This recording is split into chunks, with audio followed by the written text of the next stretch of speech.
मुझे पढ़ना पसंद है पर घर वाले मना करते हैं। स्कूल में दोस्त भी मिलते हैं, अब अच्छे से बात करते हैं, घर पे कोई है नहीं बात करने वाला उतना, और मतलब घूम फिर भी लेते हैं, नहीं तो घर पे तो घर में ही रहेंगे।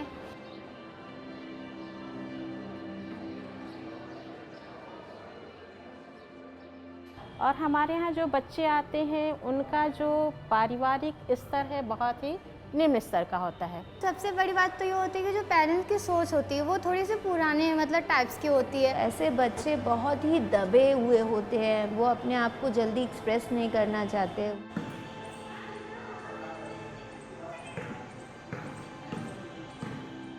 सर जब मैं शुरू में आई थी तो सर मतलब यहाँ पे थोड़ा पानी का प्रॉब्लम था सर। हम लोग की 3 बजे तक की स्कूल थी तो उसमें हम लोग को पानी नहीं मिल पाता था। मैंने 2024 से सर हम लोग के स्कूल में वाटर कूलर लग गया है, वो भी 2-2, तो सर हम लोग को अच्छा पानी मिलता है एकदम ठंडा, तो सर वो हम लोग को अच्छा है। सर हम लोग के क्लासेस पेंट हो गए और अच्छी अच्छी ड्राइंग्स बनी है, स्मार्ट टीवी लगे हैं।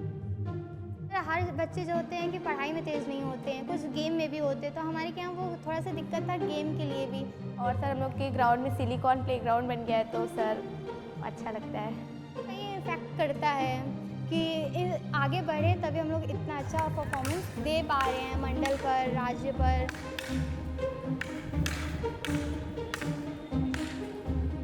जो बच्चे होते हैं वो डायरेक्ट टीचर से कांटेक्ट नहीं कर पाते हैं और डरते हैं, अपनी प्रॉब्लम्स को बता नहीं पाते हैं। तो हम लोग सर हर एक क्लास से चाइल्ड कैबिनेट मतलब कुछ बच्चे हैं तो वो लोग अपने क्लास के लोगों को बताते हैं कि मुझे ये प्रॉब्लम है। चाइल्ड कैबिनेट से एक जैसी यूनिटी बनाई जाती है कि बच्चे उसमें बैठ के बात कर सकें, अपनी बात को वो सबके सामने रख सकें।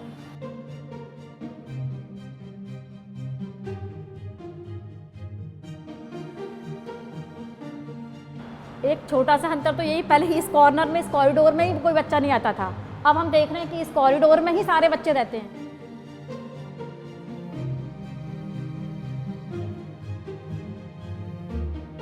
तो जो है ये स्टेम लैब, इसका जो हम लोग थ्योरिकल पढ़ते हैं किताबों में, मैम आई इस क्लास में लेक्चर दी, फिर उसको नोट डाउन करो, हो गया, उतने से जो समझ आया वो आया।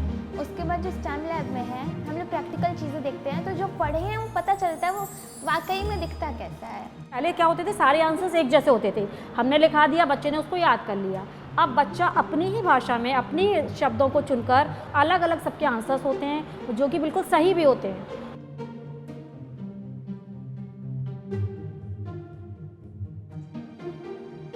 बच्चे होते हैं मेंस्ट्रुअल साइकिल की वजह से स्कूल नहीं आ पाते हैं, स्कूल आने में उन लोग को दिक्कत होता है। और जब से वर्कशॉप्स हुए हैं, बताया गया हाइजीन मेंटेन करने के बारे में मेंस्ट्रुअल साइकिल, तब से वो लोग रेगुलर स्कूल में भी ठीक होता है। हाँ, बच्चों को ये भी समझ में आ रहा है कि हाइजीन अच्छी मेंटेन होगी तो हम स्वस्थ रहेंगे, क्लास में रेगुलर रह पाएंगे।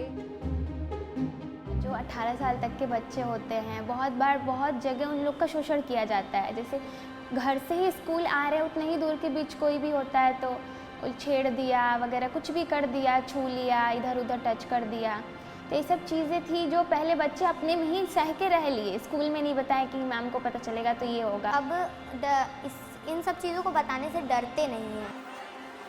तो इस स्कूल से भी बहुत सारी लड़कियां हैं जिन बहुत अच्छा कर रही हैं। पीएम मोदी जी से भी मिली, पिछली बार जो परीक्षा पे चर्चा हुई, यहाँ की एक बच्ची गई वहाँ दिल्ली मिलने, तो ये भी एक बच्चों के लिए बहुत इंस्पिरेशनल फैक्टर की तरह काम करती है चीज़ें। लड़कियों को स्कूल इसलिए आना चाहिए कि आत्मनिर्भर हो, हम पावर रहता है एक जैसे कि हम अपने ऊपर खड़े हैं तो हमारी बात लोग सुनेंगे।